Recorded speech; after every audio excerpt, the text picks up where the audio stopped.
شهر رمضان الذي أنزل فيه القرآن هدى للناس وبينات من الهدى والفرقان فمن شهد منكم الشهر فليصم۔ گرامی قدر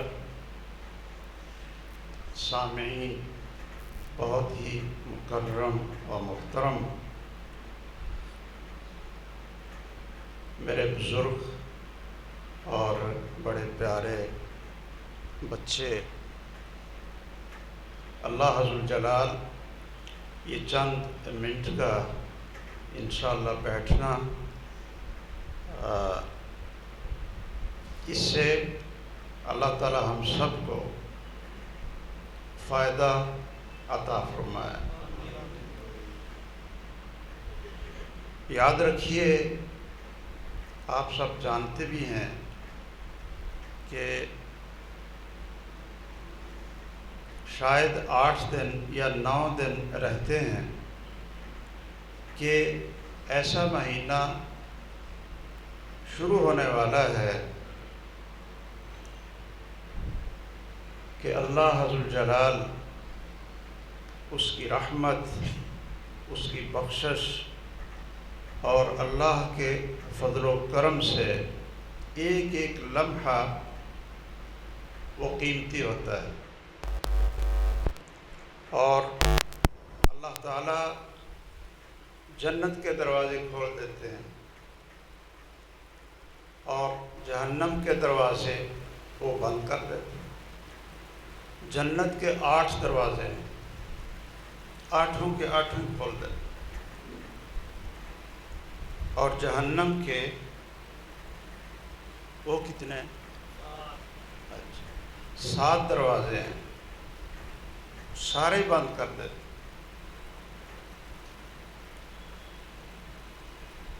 یہ ہمیں اگر احساس ہو کہ ان دنوں کی تیاری ہم ابھی سے شروع کریں،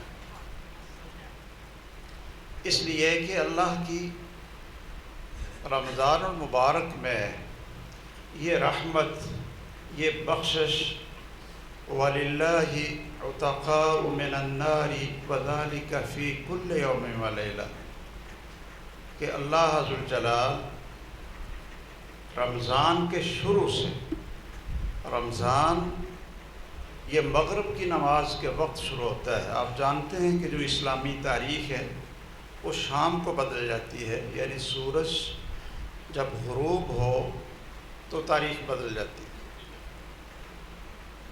تو جس دن رمضان شروع ہوگا اور سورج غروب ہوگا اور ہم سب کو یہ پتہ چل جائے گا کہ رمضان شروع ہو گیا انشاءاللہ۔ رسول اللہ صلی اللہ علیہ وسلم نے فرمایا ہے وَلِلَّهِ عُتَقَاءُ مِنَ النَّارِ وَذَلِكَ فِي كُلِّ يَوْمٍ وَلَيْلَةٍ، کہ اب سے شروع ہو کر، یعنی مغرب سے شروع ہو کر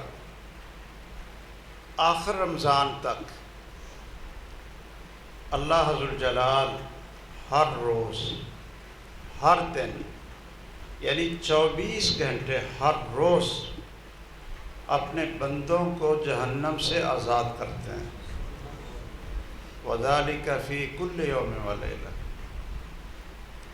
اور یہ پورا مہینہ، آپ نے شاید یہ سنا ہو علماء سے کہ وہ اس عشرے کو نا وہ تقسیم کرنے لگ جاتے ہیں، کہتے ہیں جی پہلا عشرہ رحمت کا، اور دوسرا عشرہ یہ بخشش کا ہے، اور تیسرا عشرہ یہ جہنم سے آزادی کا ہے۔ اور یہ بات بالکل غلط ہے، اور ایسی کوئی بھی صحیح حدیث نہیں ہے جس میں رسول اللہ صلی اللہ علیہ وسلم نے اس مہینے کے اس طرح ایام کو آپ نے تقسیم کر کے اپنے صحابہ کو سکھایا، بلکہ صحیح احادیث سے تو یہ پتہ چلتا ہے کہ جب شام کو رمضان شروع ہوگا تو جنت کے 8 دروازے اسی وقت کھل جائیں گے اور اللہ کی رحمت کی بارش برسنا شروع ہو جائے. اللہ ذوالجلال کی بخشش یہ پہلی شام سے ہی آخر رمضان تک وہ اپنے بندوں کو ڈھانپتی رہے گی، اور پورا رمضان ہر رات ہر دن اللہ تعالیٰ اپنے بندوں کو جہنم سے آزاد کریں گے. کاش کہ ہم اس طرح کے بن جائیں، میں بھی آپ بھی، اور اللہ سب مسلمانوں کو توفیق دے کہ اللہ کی رحمت اور بخشش وہ لینے کے ہم قابل ہو جائیں. یعنی اس طرح تیاری کریں اور اپنے آپ کو اس طرح بنائیں کہ ہم اللہ ذوالجلال کی رحمت کے مستحق بن جائیں. اس لیے کہ اللہ کی رحمت وہاں آتی ہے کہ جہاں صفائی ہو، صحیح عقیدہ ہو، روزی حلال ہو، اور آپ صرف اوپر سے نہیں بلکہ یہ اندر سے، دل سے یہ صاف ہو جائیں. رسول اللہ صلی اللہ علیہ وسلم نے فرمایا ہے، آپ سنتے رہتے ہیں علماء سے، ان اللہ لا ينظر الى صورکم واموالکم ولکن ينظر الى قلوبکم واعمالکم. اللہ ذوالجلال تمہاری شکلیں نہیں دیکھتے، وہ تو اللہ نے بنائی ہیں، کوئی کالا ہے، کوئی گورا ہے، کوئی بہت خوبصورت ہے اور کوئی درمیانہ ہے. اس لیے اللہ ذوالجلال اپنی رحمت اور بخشش وہ صورتیں دیکھ کر نہیں دیتے ہیں.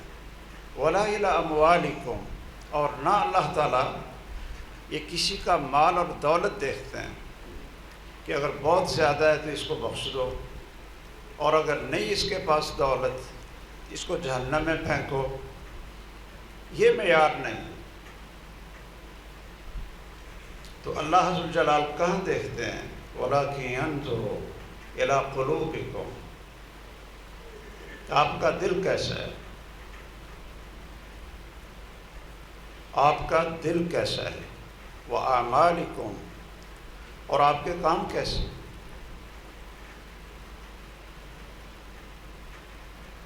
آپ سب جانتے ہیں کہ غزوہ بدر وہ رمضان میں ہوا تھا، کیوں جی؟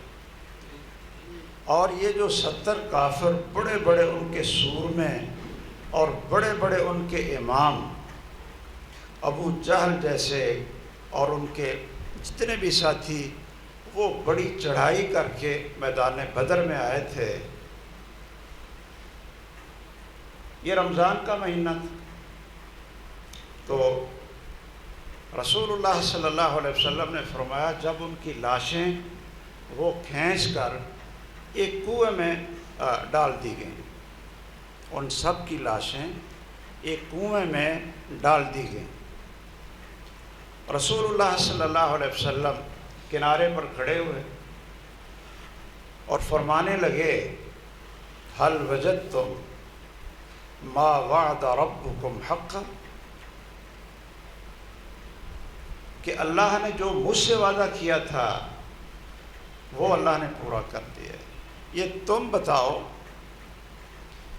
کہ جو اللہ نے تمہارے ساتھ وعدہ کیا تھا تو وہ اللہ نے پورا کر دیا. هل وجدتم ما وعد ربکم حقا، کہ اللہ نے ان کے لیے کیا کہا تھا. یہ بڑے بڑے یہ کفر کے امام محمد رسول اللہ صلی اللہ تعالیٰ علیہ وسلم اور آپ کے صحابہ، آپ کے شاگرد ان کو زمین سے مٹانے کے لیے آئے تھے، قسمیں اٹھا کر آئے تھے. تو آپ نے فرمایا کہ تمہارے ساتھ اللہ نے وعدہ کیا ہے آگ میں جلنے کا، جہنم میں جانے کا، تو اب تمہیں یہ چیز مل رہی ہے کہ نہیں؟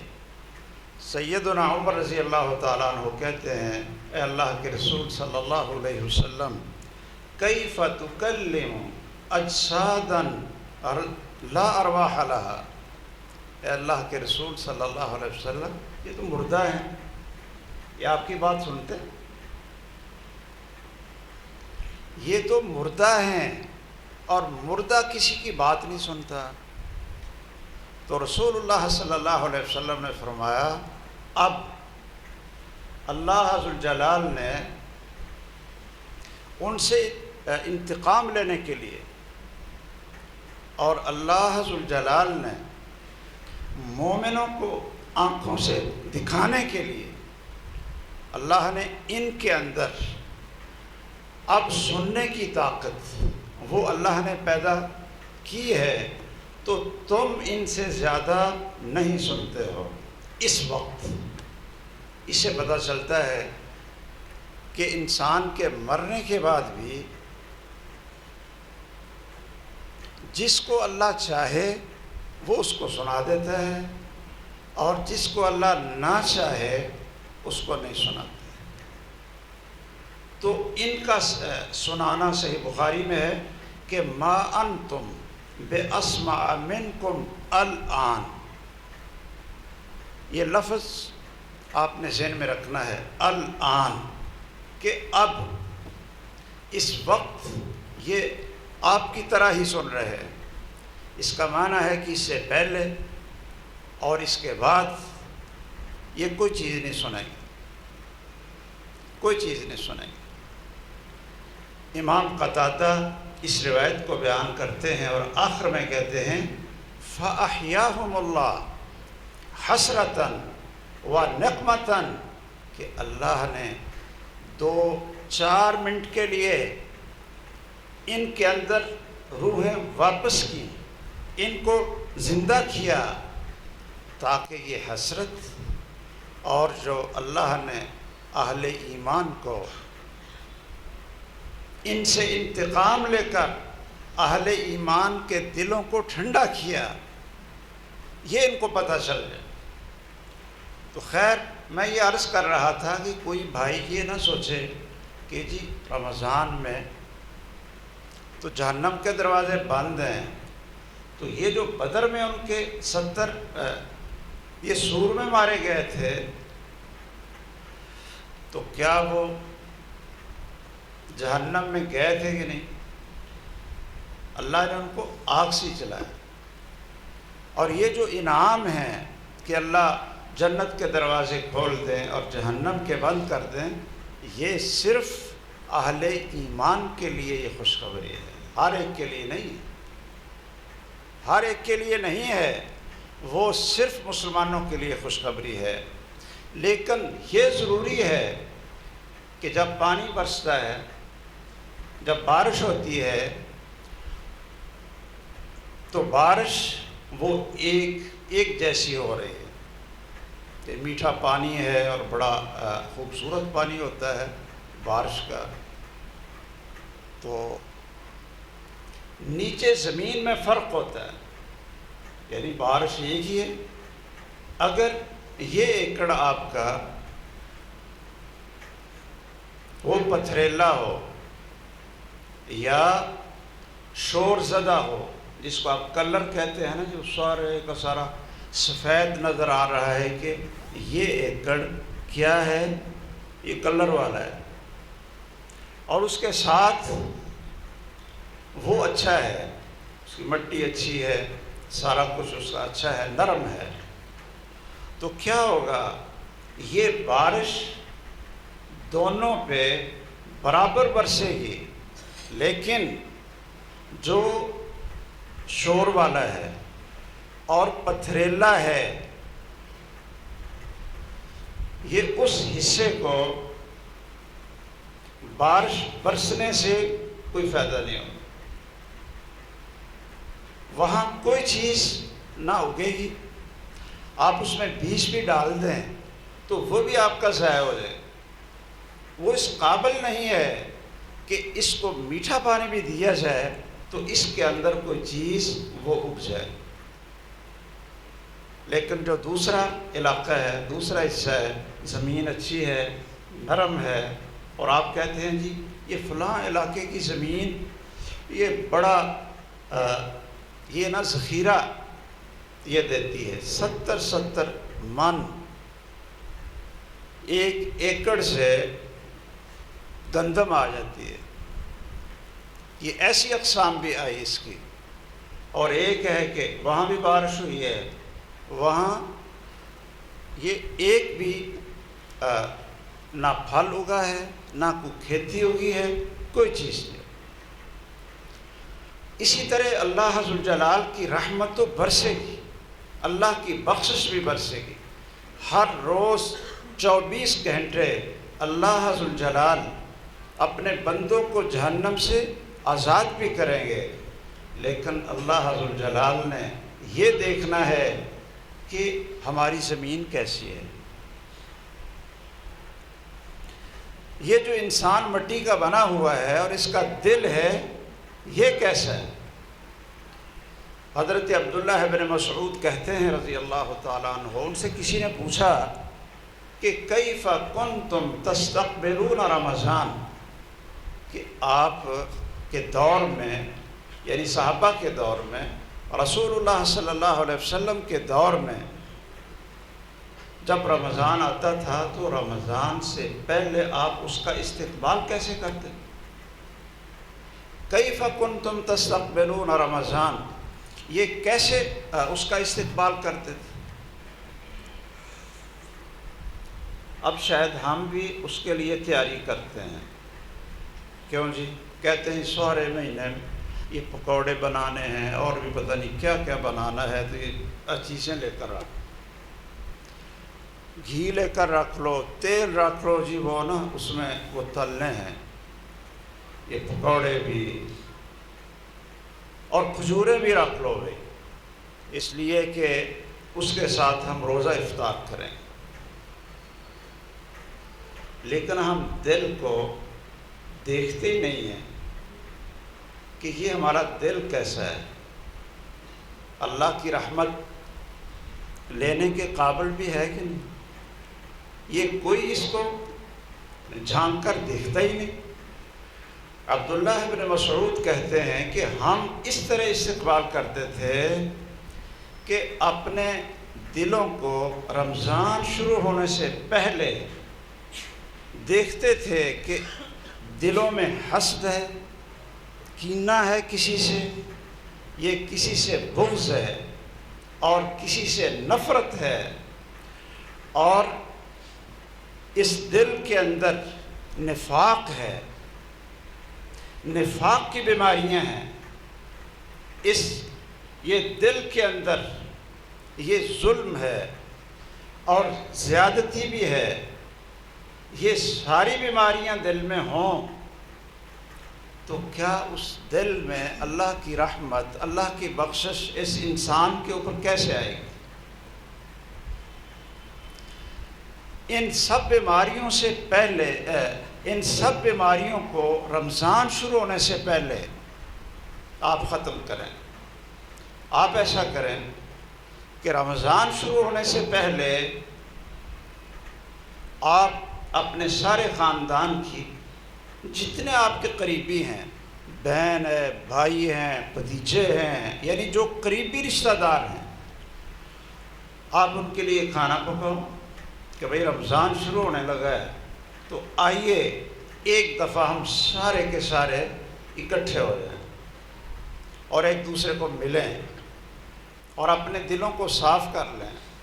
اگر کوئی بہن، بھائی اور چچا اور پھوپھی، خالہ، خالو اور ماموں کوئی ناراض ہے تو اس کی منت سماج کر کے اپنی زیادتی کو ان سے معاف کروا کر ان کو بھی لیں۔ آپ رمضان شروع ہونے سے پہلے اپنے رشتہ داروں کے گھروں میں جیسے اپنے گھر میں کھجوریں لا رہے ہو، ان کے گھر کے لیے بھی لے آؤ، اور بچوں کے لیے پھل ان کے لیے بھی لے آؤ۔ اور یہ بات یاد رکھو، رسول اللہ صلی اللہ علیہ وسلم کی ضمانت ہے کیا کہ رشتہ داروں پر خرچ کرنے والا اپنے قریبی جو رحم کے رشتے ہیں ان پر خرچ کرنے والا اللہ فرماتے ہیں کہ اس کے مال اور دولت میں اللہ کی طرف سے بڑی یہ برکت ہوتی ہے اور اس کی زندگی میں اضافہ ہو جاتا ہے۔ من احب ان یبسط لہ فی رزقہ وان ینسأ لہ فی اثرہ فلیصل رحمہ، کہ جو شخص چاہتا ہے کہ میری عمر یہ زیادہ لمبی ہو جائے صحت اور عافیت کے ساتھ، جو چاہتا ہے کہ اس کا کاروبار زور سے چلے، کاروبار وہ زور سے چلے، تو وہ کیا کرے؟ اپنے رشتہ داروں کو کھلانا شروع کر دے۔ ہمارے کئی شہر والے لوگ جو ہوتے ہیں نا جی، وہ کہتے ہیں کہ شہر میں اب مکان تو لے لیا ہے تو اب ہمارے جتنے رشتہ دار ہیں نا انہوں نے ہماری جان نہیں چھوڑی، کبھی صبح آئے ہوں گے، کبھی جو ہے نا رات کو آئے ہوں گے، ان کو کھانا کھلاؤ، یہ چائے پلاؤ، ان کی خدمت کرو، یہ ہمارے لیے ایک نا مصیبت ہی شروع ہو جائے گی۔ اور میرے بھائیوں، یہ مصیبت شروع نہیں ہوتی، یہ اللہ عز جلال کی رحمت شروع ہوتی ہے۔ اور رسول اللہ صلی اللہ علیہ وسلم نے فرمایا کہ اس کی عمر بھی بڑھ جائے گی اور اس کا کاروبار بھی خوب چلے گا۔ تو ہم اگر کاروبار میں بندش ہو تو ہم کیا کرتے ہیں؟ کبھی کسی پیر کے پاس جا کر دھکے کھاتے ہیں اور کسی پیر سے جا کر لاٹھیاں کھاتے ہیں، اور یہ کئی ایسے ہیں یہ بزرگ، ان کے پاس جائیں تو وہ گالیاں نکالتے ہیں، اور یہ جانے والا کہتا ہے کہ بابے دیاں جنیاں گالیاں آج میں سنیا نا، یہ ہن میری زندگی دا بیڑا پار ہو جائے۔ نہ وہ نماز پڑھتا ہے، نہ اس کی شکل ہے مسلمانوں والی، نہ اس کا لباس ہے مسلمانوں والا، اور آپ نماز کے وقت اگر اس کے پاس جائیں تو وہ آپ کو نماز پڑھتا ہوا نظر نہیں آئے گا۔ وہ بیٹھا بیٹھا کہتے ہیں جی یہ بیٹھا بیٹھا نماز پڑھ لیتا ہے۔ اس کی نماز مسجد میں اینٹوں کو سجدے سے نہیں ہوتی، یہ تو ہر وقت ہی نماز پڑھ رہا ہے، اس کے دل کے اندر یہ ساری نماز ہے۔ یہ بہت بڑا جھوٹ ہے، یہ بہت بڑی اہل ایمان کے لیے یہ جھوٹ ان کے عقیدے، ان کی توحید اور اللہ عز جلال کی نصیحتیں وہ بیکار کر دیتی۔ ایسے لوگوں کے پاس جانے سے تو ہمیں کیا کرنا چاہیے؟ دل کو صاف کریں، رشتہ داروں کو ملائیں۔ اچھا، ماں کو اور ابو کو کیا کریں؟ راضی کر لیں۔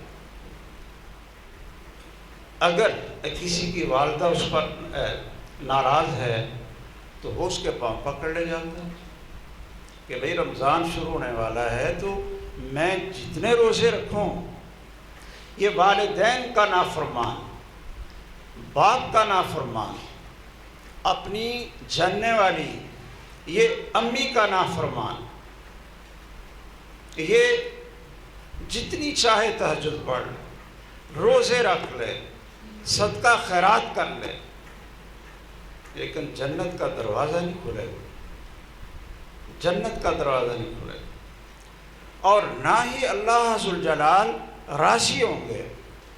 آپ نے حدیث سنی ہوگی اپنے محترم خطیب صاحب سے، رضا اللہ فی رضا الوالدین و سخط اللہ فی سخط الوالدین۔ اگر آپ چاہتے ہیں کہ آپ کا خالق، مالک، ہمارا پروردگار وہ ہم پر راضی ہو جائے، یہ سب کی چاہت ہے یا نہیں کہ ہماری جو زندگی ہے اللہ تعالیٰ اس پر راضی ہو جائے اور ہمیں معاف کر دے۔ وَجَعَلْهُ رَبِّ رَضِيًّا، نبی اولاد کے لیے کہ اللہ ہمیں اولاد عطا فرما، ساتھ کیا کہتے ہیں کہ یا اللہ وہ بیٹا یا بیٹی جو تو ہمیں عطا کرے گا وہ تیرے نزدیک پسندیدہ ہو، یہ تیرے نزدیک پسندیدہ ہو۔ تو اگر اللہ کو راضی کرنا ہے، آپ نے اللہ کو راضی کرنا ہے تو کیا کریں؟ رسول اللہ صلی اللہ علیہ وسلم فرماتے ہیں اپنے باپ کو راضی کرو، اپنی امی کو راضی کرو، عرش والا پھر راضی ہوگا۔ وَسَخَطُ اللَّهِ فِي سَخَطِ الْوَالِدَيْنِ، اور اگر ماں اور باپ ناراض ہیں تو جتنے مرضی عمرے کر لو، افطاریاں کرواؤ، پتہ نہیں جو مرضی کرو، تو اللہ عز و جلال وہ ناراض ہی رہیں، خوش نہیں ہوں۔ رسول اللہ صلی اللہ علیہ وسلم نے فرمایا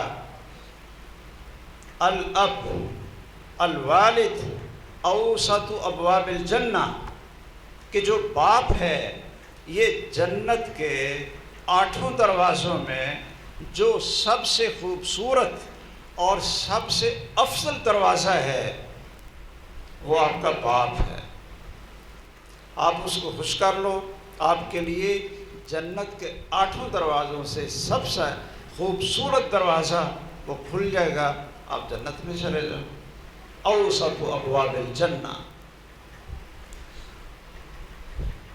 اسی طرح آپ یہ سوچ لو کہ رمضان شروع ہونے والا ہے اور میں نے یہ قرآن مجید بھی پڑھنا ہے، یہ قرآن مجید بھی پڑھنا ہے۔ اچھا، اس کو جھاڑ کر رکھو، اس لیے کہ 11 مہینے تو پڑھا نہیں، 11 مہینے وہ تو کھولا نہیں، تب 11 مہینوں کے بعد چلو رمضان آیا، بہانہ بن گیا، تو آپ اس کو صاف کر کے ابھی سے یہ آپ دیکھ لیں کہ آپ نے رمضان میں کتنے قرآن ختم کرنے ہیں، کتنے قرآن ختم کرنے، یا پہلے کی طرح زندگی جائے گی۔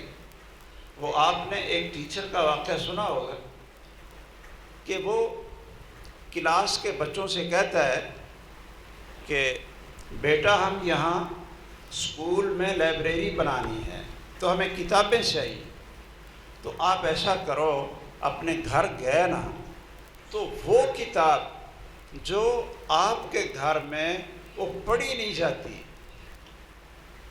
کوئی اس کو کھولتا نہیں، وہ بند پڑی ہے، تو آپ ایسا کرو کہ وہ کتابیں یہاں لے آؤ اور لائبریری میں رکھ دیں گے۔ وہ بچے بیچارے معصوم ہوتے ہیں، انہوں نے گھر جا کر پوچھا اور پتہ کیا کہ ابو جان کون سی کتابیں ہیں کہ جو سال سال گزر جاتا ہے، 6 مہینے گزر جاتے ہیں، تو وہ ہم نہیں کھولتے، نہیں پڑھتے۔ تو انہوں نے کہا یہ ہے، یہ آپ نہ لے جاؤ، یہ لے جو اپنے ٹیچر کو دے دو۔ وہ بیچارے لے کر گئے، تو جب ٹیچر نے دیکھا ہاں بھی لاؤ کتاب، تو اس نے دیکھا تو وہ کیا تھا؟ وہ قرآن مجید تھا، وہ قرآن مجید تھا۔ اللہ اکبر! جتنی یہ عظیم کتاب تھی، اور انسان کو جیسے انگلی سے پکڑ کر، انگلی سے، ہاتھ سے اس کو پکڑ کر، اس کو کھینچ کر جنت میں داخل کرنے والی یہ کتاب تھی، اور اس کو پڑھنے والا، عمل کرنے والے کے وکیل بن کر بغیر پیسوں کے، اور سپریم کورٹ کے وکیلوں سے بھی بہت اچھا وکیل، سفارشی، جس کی ضمانت اللہ کے رسول صلی اللہ علیہ وسلم نے دی کہ یہ قرآن یہ سفارش کرے گا، اور مشفع، اللہ اس کی سفارش کو رد نہیں کرے۔ سپریم کورٹ کا کیس تو کئی دفعہ بڑا اچھے سے اچھا 10 لاکھ کا 20 لاکھ کا وکیل کرنے سے وہ مقدمہ ہم پھر بھی ہار جاتے ہیں، کیونکہ ایسے ہوتا ہے۔ لیکن قرآن جس کا وکیل بن کر اللہ کے سامنے پیش ہو، تو کیا اس کے بارے میں بھی آپ سوچ سکتے ہیں کہ شاید یہ جو وکیل آگے ہم کر رہے ہیں بلکہ وہ خود ہی آگے ہو رہا ہے تو یہ ناکام ہو جائے؟ اللہ نے خود کہا ہے کہ میں قرآن کی سفارش کو رد نہیں کروں گا، اور ہمارے نبی مکرم رحمت للعالمین نے خود کہا القرآن شافع مشفع۔ آج سے لکھ لو اپنے گھروں میں جا کر کہ آپ نے قرآن مجید کو یہ کتنی دفعہ ختم کرنا ہے اس میں رمضان میں۔ کیا یہ 10 دن میں ایک دفعہ ختم کریں تو کتنے ہو جائیں گے؟ 3 قرآن مجید۔ اور اگر یہ 3 دن کے اندر ختم کریں تو پھر کتنے ہو جائیں گے؟ جی 10 ہو جائیں گے۔ اللہ، پھر 10 ہو جائیں گے۔ یہ ذرا بتائیے، آپ کہیں گے جی میرے پاس نا وقت نہیں اتنا قرآن پڑھنے کا، میں مصروف پڑا۔ اور ہمارے جو بیٹے ہیں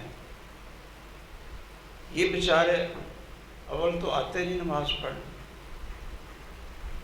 اگر آ بھی جائیں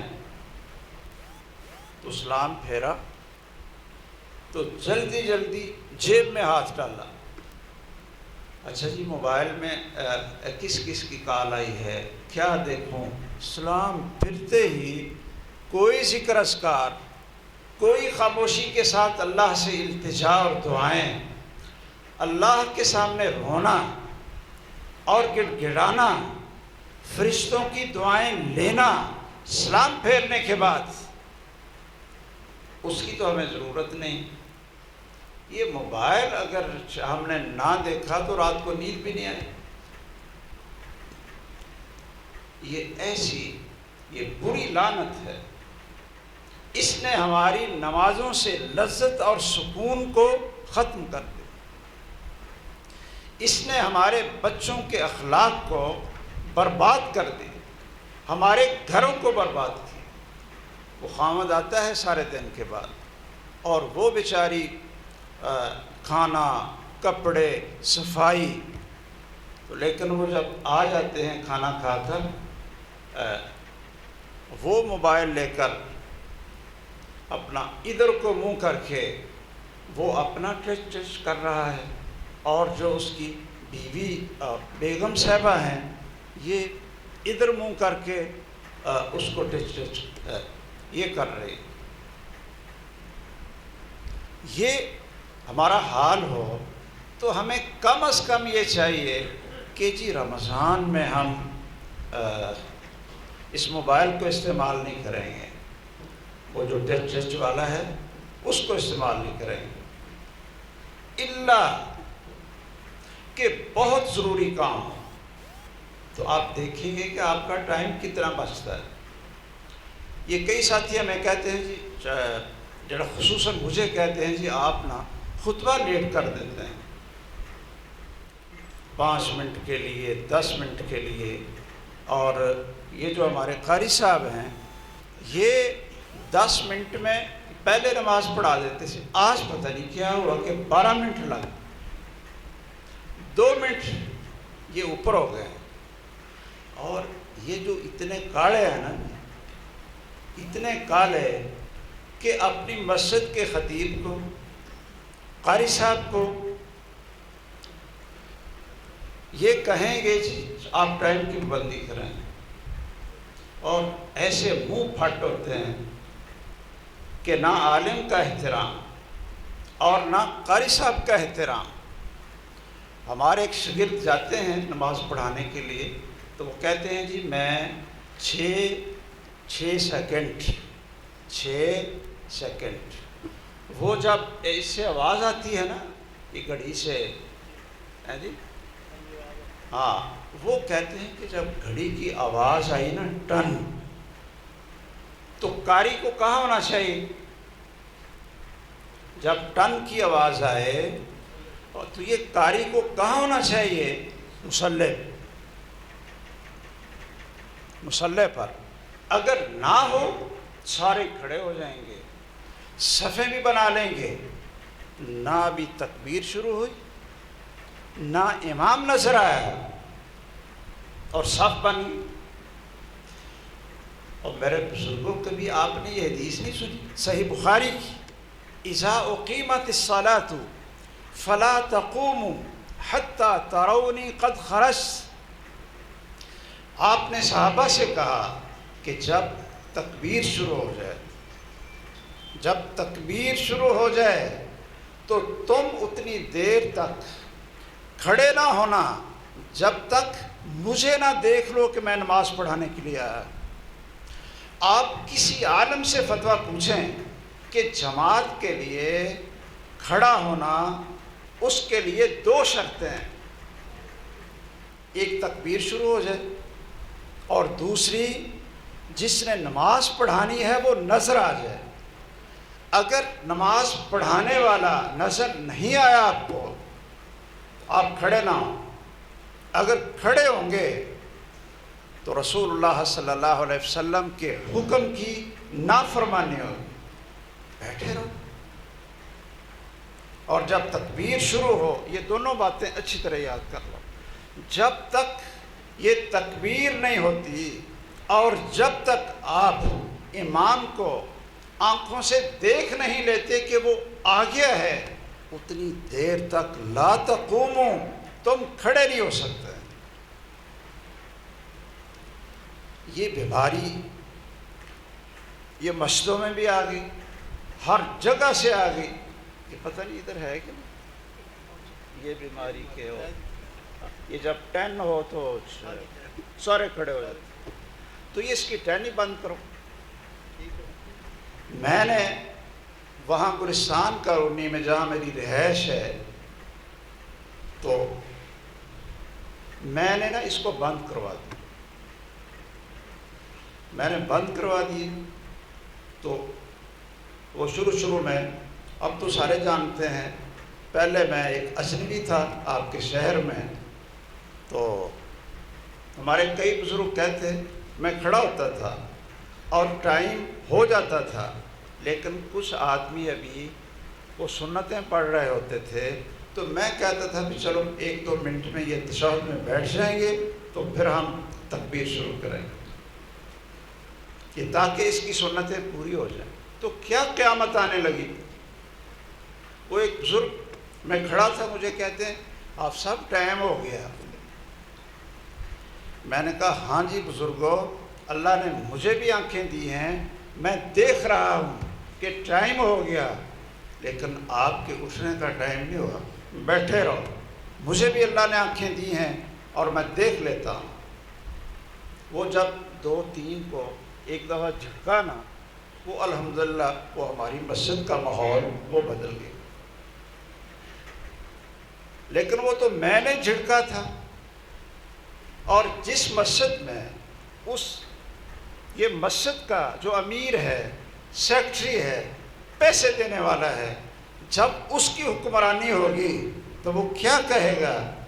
وہ جو ہمارے شاگرد نے بتایا، مجھے انہوں نے کہا وہ قاری صاحب یہ دیکھو 10 بھی ہو گئی اور 6 سیکنڈ یہ سوئی آگے بھی چلی گئی، تو آپ کہاں تھے؟ تو وہ کہتے ہیں جی میں نے کہا جی بزرگوں میں تو اٹھی سا جی، تے اٹھتے ہی جڑے اپنے 6 سیکنڈ نے یہ ذرا اگے ہو گئے نے، میں اتنے ہی سا، یہ تسی پیچھے آنڈے دے سی پہ، یہ تسی آنڈیاں تے بیٹھے سی۔ انہوں نے مجھے کہا جی وہ نا اس مسجد والوں نے تو یہ مجھے کہا۔ میں نے کہا ٹھیک ہے، میں وہاں درس رکھتا ہوں، اور جس بندے نے یہ کہا ہے نا تو اس کے ساتھ نا میری ضرور ملاقات کرواؤں۔ میں کچھ دیر کے بعد ایک دفعہ اپنی مسجد میں آیا تو میں کھڑا تھا اور وہ ٹرین ہو گئی. میں نے کہا میں نے تو یہ بند کروائی تھی، تو یہ پھر کہاں سے آ گئی؟ کہتے ہیں جی پہلی گھڑی خراب ہو گئی تھی، تو یہ نا نئی گھڑی لائے ہیں تو ہمیں یاد نہیں رہا. وہ اللہ کے بندوں، مسجد میں آ کر بھی رسول اللہ صلی اللہ علیہ وسلم کی نافرمانی، مسجد میں آ کر بھی اپنے اجر اور نیکیوں کی بربادی. اس انسان کو یہ موت اچھی نہیں آتی. یہ آپ سن لیں غور سے، یہ اس شخص کو موت اچھی نہیں آتی جو علماء کا اور قرآن پڑھنے والے اور یاد کرنے والوں کا گستاخ ہو. اس کو موت اچھی نہیں آتی اور اس کے گھر میں کبھی یہ برکت نہیں آتی. وہ ایک ساتھی مجھے کہتے ہیں جی آپ نے نا 5-6 منٹ یہ خطبہ یہ لیٹ کر دیا. میں نے کہا ہاں یہ مجھ سے غلطی ہو گئی. تو میں نے کہا آپ تشریف رکھیں، آپ آئے کب تھے؟ آئے کب تھے؟ کہتے ہیں جی بس آ کر 2 ہی رکھتے پڑی. میں نے کہا مجھے تو گھنٹہ ہو گیا خطبہ شروع کیے. آپ جب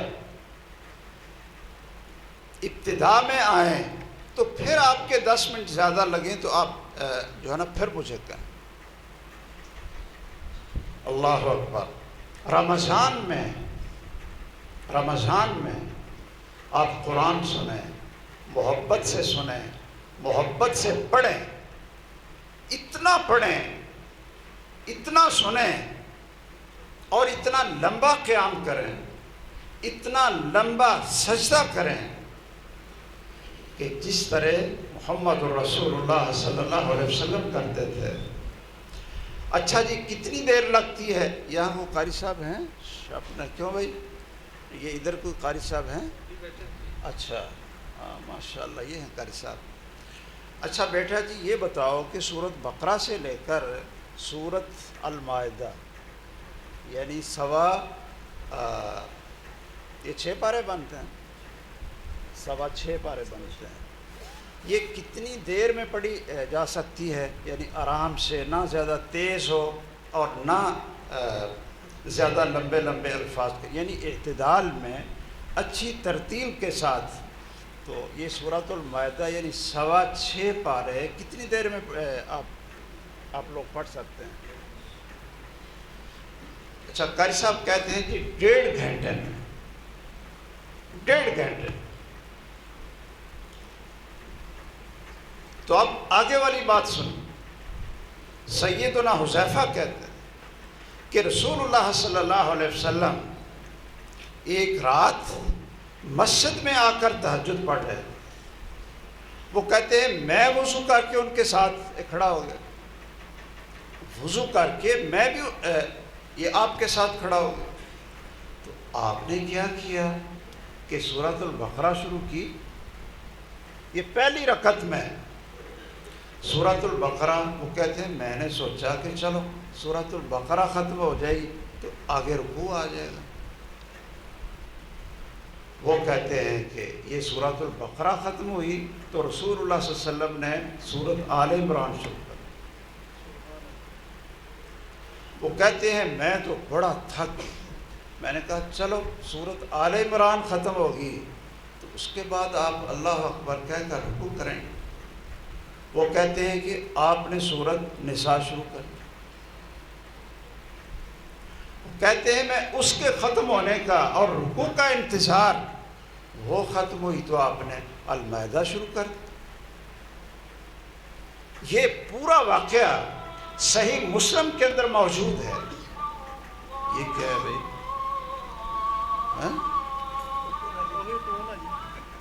اچھا یہ ٹون کس لیے؟ آپ اذان کی وقت ہو گیا نماز کا؟ نہیں. اچھا نماز تو بھی بہت لیٹ ہے. کتنے منٹ پہ؟ 40 منٹ. 8:40 پہ. اچھا ہاں، تو رسول اللہ صلی اللہ علیہ وسلم نے المائدہ شروع کر دی۔ وہ کہتے ہیں میرے دل میں 2-3 دفعہ خیال آیا کہ میں اتنا تھک گیا ہوں تو میں اسلام پھیر کر جا کر سوتا ہوں، لیکن پھر مجھے شرم آ جاتی تھی کہ اللہ تعالیٰ میرے بارے میں کوئی ایسی آیت نہ نازل کر۔ مجھے شرم آ جاتی تھی کہ رسول اللہ صلی اللہ علیہ وسلم کھڑے ہوں اور میں نماز ان سے توڑ کر جا کے بستر پر یہ میں بیٹھ جاؤں۔ کہتے ہیں میں بھی لگا رہا۔ اچھا، پھر آپ نے رکوع کیا تو رکوع کتنا لمبا کیا؟ جتنا لمبا قیام تھا۔ بقول ہمارے اس بچے کے، یعنی 1.5 گھنٹہ تو حضرت حذیفہ کہتے ہیں اتنا لمبا رکوع تھا،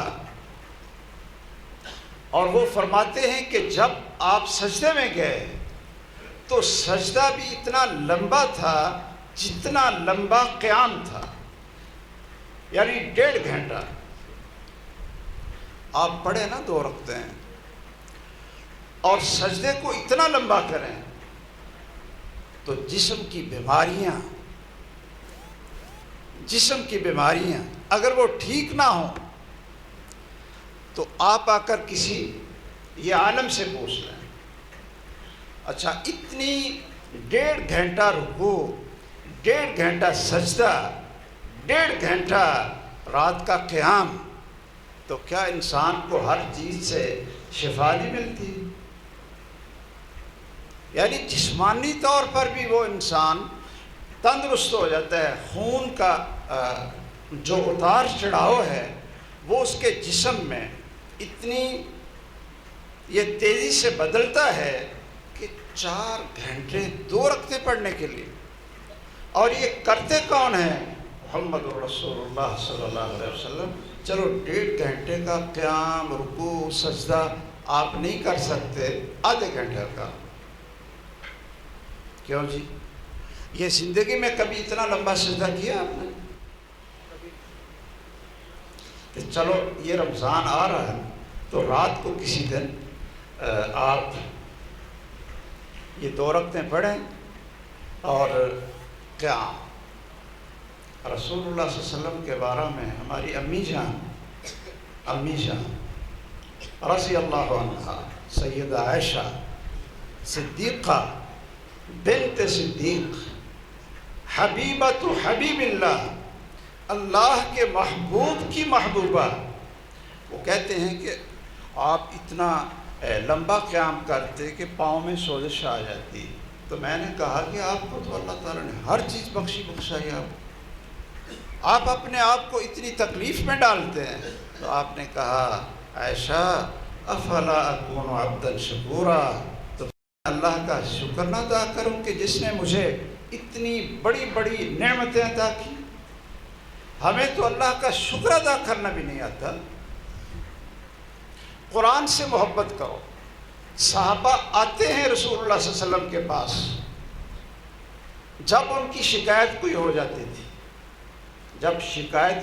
تھی، عبداللہ بن عمر بن عاص رضی اللہ تعالیٰ عنہ بڑے جلیل القدر یہ صحابی تھے اور بڑے ہی سمجھدار، یہ مصر کے علاقے انہوں نے فتح کیے، تو انہوں نے اپنے بیٹے عبداللہ کی شادی کی، تو تیسرے دن کے بعد وہ آئے ان کے گھر میں، تو اپنی بہو سے کہنے لگے کہ ہاں بھئی کیا حال ہے؟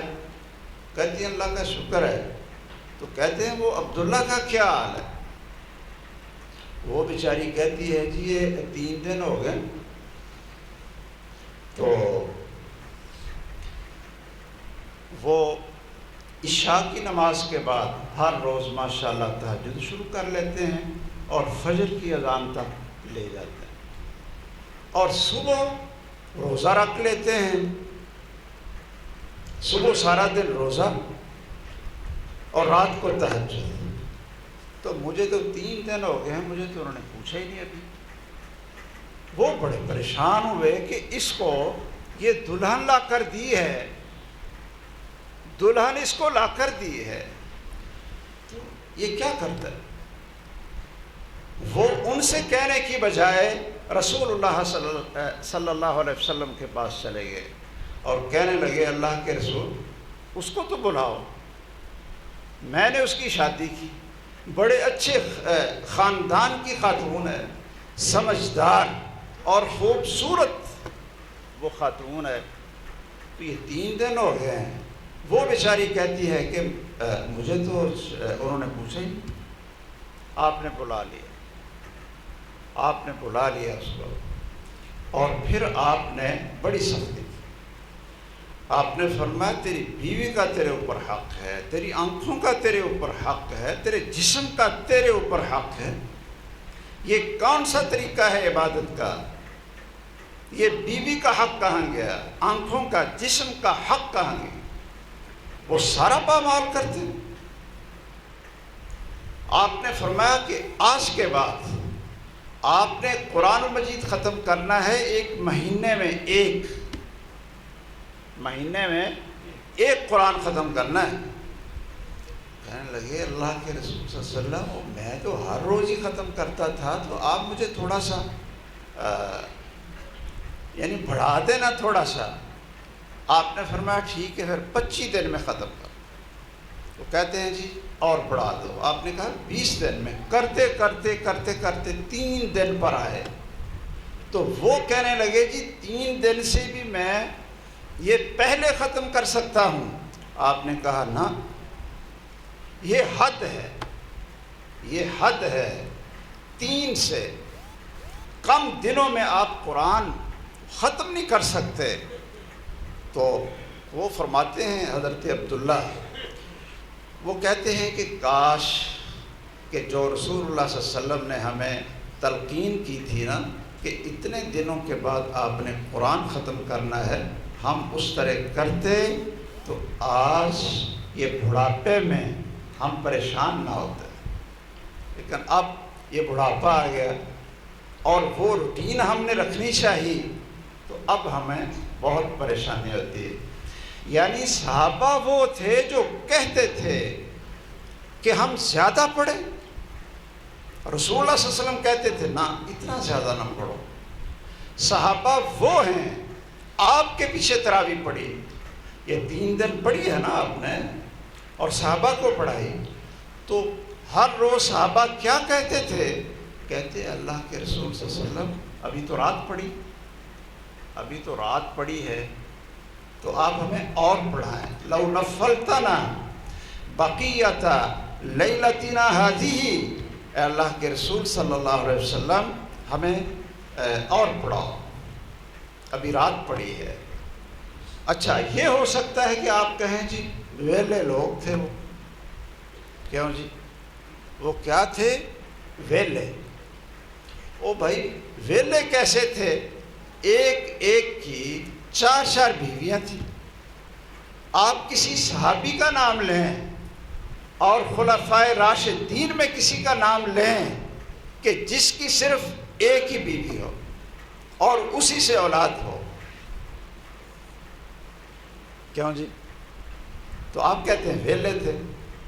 بھئی 3 بیویاں، 4 بیویاں، ان کے بچے، یہ کما کر کھلانا یہ کن کی ذمہ داری تھی؟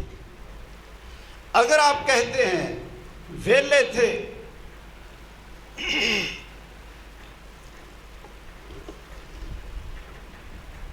یہ نا ٹھنڈا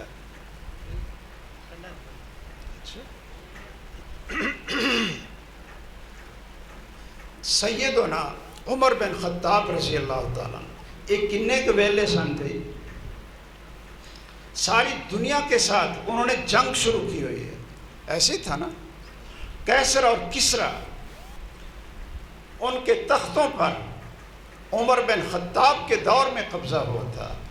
اب جس آدمی نے چاروں طرف جنگ شروع کی ہو اور فوجیں اور ان کے سپاہی وہ ہر جگہ پر برسرے پیکار ہوں، تو کیا ایسے بندے کو اس سے زیادہ کوئی مصروفیت ہو سکتی ہے بھائی؟ آپ ماشاءاللہ ہمارے افسروں کو دیکھ لیں، وہ ابھی تک کشمیر ہی یا تو لکھ کر دے دیا ہے، اس کا پتہ نہیں کدھر گیا کشمیر۔ ہاں جی، کئی کہتے تھے جی کشمیر ہمارا ہے، سارے کا سارا ہے، لے لو بھی سارے کا سارا، سارے کا سارا۔ ہم نے جھنڈے گاڑ دیے ہیں جی اتھے اپنا، یہ انڈیا میں جو ہے اپنے لال قلعہ ہے جی، ہاں لال قلعے میں ہم جھنڈا گاڑ کر آئے ہیں۔ اچھا جی، فائدہ کیا؟ فائدہ کیا؟ ہم تو یہاں بیٹھے، یہ امریکہ کو بھی تباہ کر کے بیٹھے ہوئے ہیں، ہم کہتے ہیں جی وہ امریکہ بس سال کے بعد وہ بھی دیوالیہ ہو جائے، اس کا اتنا خرچہ ہو رہا ہے اور ہم اتنی قربانیاں دے رہے ہیں، جھوٹ بول بول کر، جھوٹ بول بول کر یہ اپنی زندگی کو چلایا، اپنی زندگی کو چلایا۔ اللہ ذوالجلال وہ دلوں کو دیکھتے ہیں، دل تو صحیح کر لیں آپ بھی اور میں بھی، اور قرآن پڑھیں زیادہ۔ اچھا جی، یہ عمر بن خطاب نے ٹریننگ کہاں سے لی تھی کہ جب کیسر اور کسریٰ کو فتح کیا ہے، اور جب 22 یا 24 لاکھ مربع میل وہ اس کے حاکم ہیں، خلیفہ ہیں، اور کہتے ہیں کہ اگر کتا بھی مر جائے تو قیامت کے دن اللہ مجھے پوچھے گا، وہ اتنے مصروف تھے۔ عثمان غنی کے دور میں 42 لاکھ مربع میل، اور سیدنا امیر المومنین امیر معاویہ رضی اللہ تعالیٰ عنہ، ان کے دور میں کتنی فتوحات ہوئیں، ان کے دور میں کتنی فتوحات ہوئیں۔ سیدنا عثمان کے بعد اور امیر یہ معاویہ کے خلیفہ بننے سے پہلے جو درمیان کا جو وقت تھا وہ بڑا افسوسناک تھا کہ مسلمان آپس میں لڑتے رہے، ایک انچ زمین بھی وہ کافروں سے یہ واپس نہ دے سکے۔ جب حضرت امیر معاویہ تشریف لائے اور پوری امت مسلمہ نے ان کے ہاتھ پر بیعت کی، سیدنا حسن رضی اللہ تعالیٰ عنہ انہوں نے ان کے ہاتھ پر بیعت کی، سیدنا حسین رضی اللہ تعالیٰ عنہ نے امیر معاویہ کے ہاتھ پر بیعت کی، اور پورے عالم اسلام کا متفقہ خلیفہ اور امیر وہ امیر معاویہ تھے۔ جب وہ فوت ہوئے ہیں تو 64 لاکھ مربع میل کے حاکم تھے، 64 لاکھ مربع میل کے۔ اچھا جی، وہ ویلے سن، یہ ہم تو کہہ دیتے ہیں نا، نہیں جی اس وقت کون سی اتنی دکانیں ہوتی تھیں، اتنا کوئی یہ بازار ہوتا تھا، اب ہمیں یہ کرنا پڑتا ہے وہ کرنا پڑتا ہے۔ نہیں، اصل میں یہ دل ہی خراب ہے، یہ دل ہی گندا ہے، اور انسان نیت کا مارا ہوا ہے، نیت کا مارا ہوا ہے یہ انسان، اور اللہ کو بھی دھوکہ دینا چاہتا ہے، چالیں کھیلتا ہے، چالیں کھیلتا ہے، اللہ کو بھی دھوکہ دینا چاہتا ہے، مومنوں کو بھی دھوکہ دینا چاہتا ہے، لیکن اس بے وقوف کو سمجھ نہیں آتی کہ اللہ ذوالجلال کو کیسے ہم دھوکہ دیں گے۔ کئی لوگوں نے ایسے ایسے راستے بنائے، ایسے ایسے راستے بنائے کہ آپ کو ساری عمر زکوٰۃ نہ دینی پڑے۔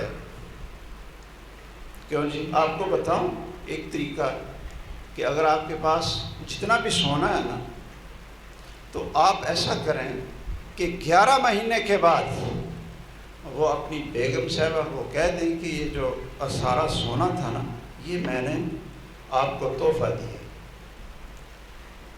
اچھا، یہ ابھی 11 مہینے ہوئے تھے، یعنی 12 مہینے تو ہوئے ہی نہیں کہ اس کی زکوٰۃ دینی پڑتی، سال مکمل نہیں ہوا، ابھی 11 مہینے ہوئے تھے۔ تو اپنی بیگم صاحبہ کو کہا کہ میں آپ کو تحفہ دیتا ہوں۔ اچھا جی، وہ سارا زیور کس کا بن گیا؟ بیگم صاحبہ۔ تو جب 11 مہینے یہ پھر گزرے تو بیگم صاحبہ کہتی ہے اپنے سر کے تاج کو کہ جی یہ سارا سونا میں نے آپ کو تحفہ دیا، میں نے آپ کو تحفہ دیا۔ اچھا، وہ جب پھر 11 مہینے اس کے پاس گزرتے ہیں تو یہ پھر اس کو کہتا ہے اب میں نے یہ جتنا زیور ہے آپ کو تحفہ دیا، ساری زندگی یہ تماشا کھیلتے رہیں، آپ پر زکوٰۃ فرض نہیں ہوگی۔ تو کیا خیال ہے؟ یہ اللہ کو دھوکہ دیتے ہیں۔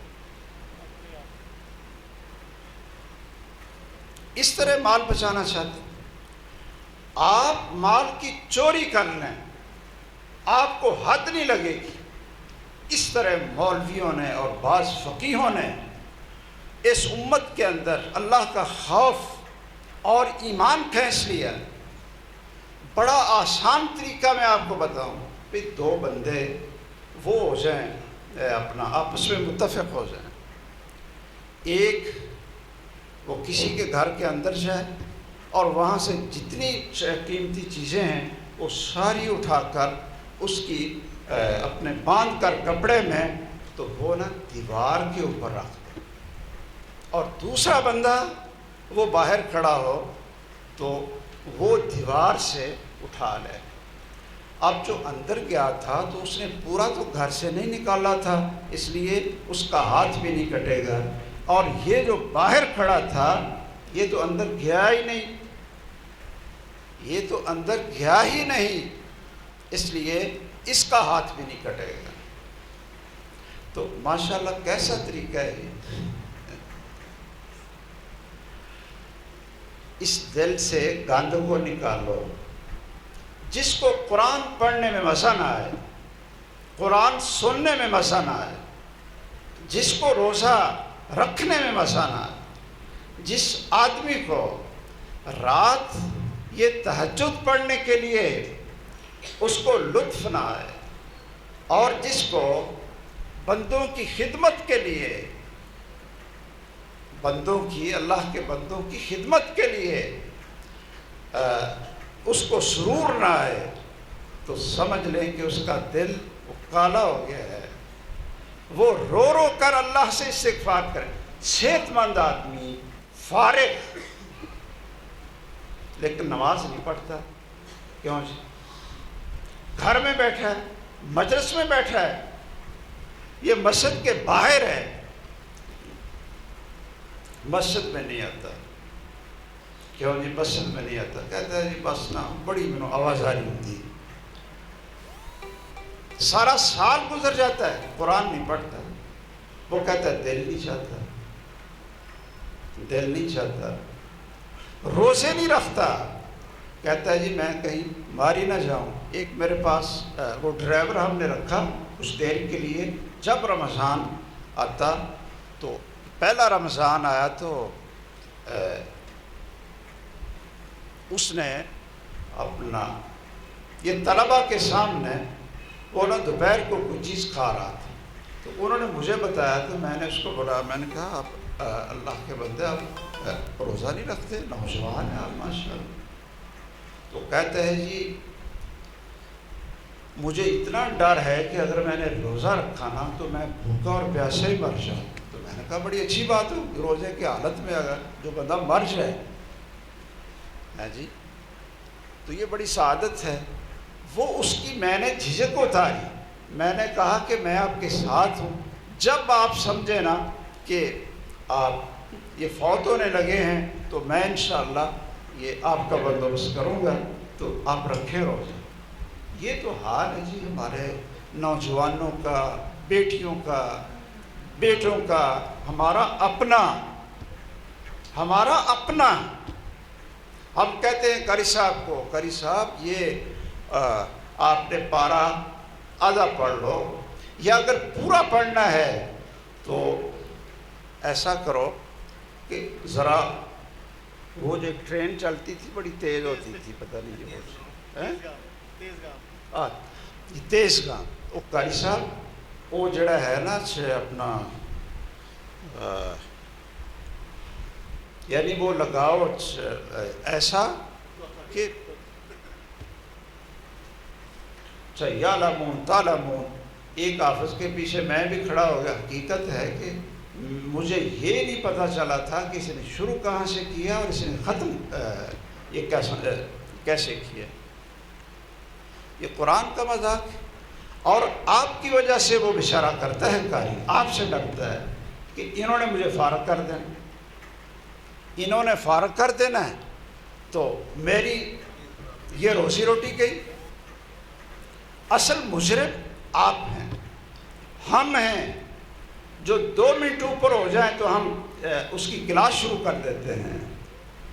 بھائیوں، آپ یہ کہا کرو کہ بھئی تھوڑا سا رکوع اور سجدہ قاری صاحب لمبا کر لو، مزہ ہی نیچے سجدے میں جا کر آتا ہے، تو کچھ تھوڑا سا اور مزہ لینے دو۔ دل ہمارا سلیم نہیں ہے، اس میں اللہ کا پیار اور اس کی محبت نہیں ہے، اور اس دل کے اندر اللہ ذوالجلال کی نعمتوں کا شکر ادا کرنا، اس سے بھی ہم خالی ہیں، اور بس نماز پڑھ لی اور سمجھا جی ہم سے اچھا اور بڑا کوئی مسلمان نہیں ہے۔ رمضان آ رہا ہے، آپ اس کی تیاری کریں، یہ کھانے پینے والی چیزیں یہ چھوڑیں اور سادہ غذا رکھیں۔ آپ کسی ڈاکٹر سے پوچھ لو، آپ کسی حکیم سے پوچھ لو۔ میرا خیال یہ ہمارے شیخ صاحب بھی یہ پورے حکیم ہیں کہ نیم حکیم ہیں؟ کیوں جی؟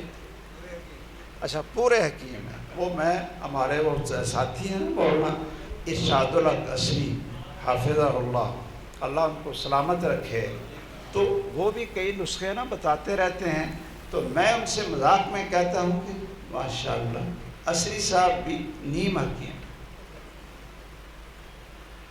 اچھا، کبھی کسی ڈاکٹر یا حکیم سے پوچھو، ان سے پوچھو کہ یہ سموسے پکوڑے یہ صحت کے لیے مفید ہیں یا نقصان دہ؟ کیوں نہیں کسی ڈاکٹر نے کہا ہو کہ ہاں بھائی بہت آپ کی صحت بنے گی، شام کو پکوڑے سموسے کھائیں، یا کسی حکیم نے کہا ہو سادہ اللہ کے بندو سادہ پانی لے لو، دودھ لے لو اور کھجور کھاؤ، وہ پیو، نماز پڑھنے کے لیے چلے جاؤ اور آ کر سادہ کھانا کھاؤ، تو آپ کو رات کے قیام میں تھکاوٹ نہیں ہوگی، آپ حشاش بشاش رہیں گے۔ اللہ تعالی ہمیں توفیق دے کہ ہم رمضان کو ایسے گزاریں کہ ہمارا خالق اور مالک وہ ہمارے اوپر خوش ہو جائے، وہ خوش ہو جائے، اور ہم سارا کچھ کر کے پھر اللہ سے کہیں کہ اللہ مجھ سے تو کچھ ہو نہیں سکا، جو تیری پسند والا عمل تھا وہ انداز میں تو اختیار نہ کر سکا، اللہ مجھے معاف کر دے۔ نیکی کر کے آپ کہیں اللہ مجھے معاف کر دے، مجھے معاف کر دے۔ رات کو جب سب سو جائیں تو آپ ہاتھ اٹھا کر اللہ سے اپنے گناہوں کی معافی مانگیں، تاکہ آپ کا اور میرا دل صاف ہو جائے، اور پھر نماز پڑھنے کو دل چاہے، نماز پڑھنے کو، تراویح پڑھنے کو، قرآن پڑھنے کو یہ دل سے شوق اور محبت اٹھے، تو پھر ہمارے ایمان کی لذت وہ ہمیں ملے گی۔ میری اللہ سے دعا ہے کہ اللہ ہمیں توفیق دے دے کہ ہم اپنی انا کو، حسد اور بغض جو ہے دل میں، اور جو ہماری چور بازاری ہے، چور بازاری، اللہ تعالیٰ وہ اندر سے ختم کر دے، وہ اندر سے ختم کر دے، اور ہمیں ایمان کی لذت نصیب فرمائے، ایمان کی حلاوت وہ ہمیں نصیب فرمائے۔ اور ہم بھی کہیں اپنے قاری صاحب کو، قاری صاحب اتنی جلدی جلدی نہ پڑھا کرو، سمجھ نہیں آتی، یا لام تعلم، آپ ایسا پڑھو ہمیں جب مزہ شروع ہوتا ہے تو آپ کا پارا ہی ختم ہو جاتا ہے. اور کرنا کیا ہوتا ہے؟ یہ جو جلدی والے ہیں نا، کہتے ہیں 2 منٹ اوپر لے لیے، 10 منٹ اوپر لے لیے. آپ ان سب کو دیکھیں کہ یہ مسجد سے نکل کر وہاں کھڑے کھڑے گھنٹہ گھنٹہ گپے ماریں، گھنٹہ گھنٹہ، 2 گھنٹے ایک دوسرے کو مذاق اور روڑے اور اس طرح کی چیزیں. لیکن مسجد میں آ کر ان کو اتنا ڈر ہے، اتنا ان کے اوپر بوجھ ہے کہ نماز بھاری ہے. جس کی یہ کیفیت ہو اس کو چاہیے کہ کثرت سے استغفار کرے تاکہ اس کا دل صاف ہو جائے، اور پھر دیکھے کہ عبادت میں لذت آتی ہے کہ نہیں آتی. اللہ تعالیٰ ہم سب کو توفیق عطا فرمائے اور ہم ابھی سے تیاری کریں. یہ جو تیاری کا انداز میں نے عرض کیا ہے، آپ 1 سال اس کو بھی اختیار کر کے دیکھ لیں. انشاءاللہ دنیا میں بھی خوبصورتی آئے گی، اللہ کی طرف سے رحمت آئے گی، اور آخرت بھی ہماری خوبصورت بنے گی. آمین. وآخر دعوانا ان الحمد للہ رب العالمین. سبحانک اللہم وبحمدک اشہد ان لا الہ الا انت استغفرک واتوب الیک.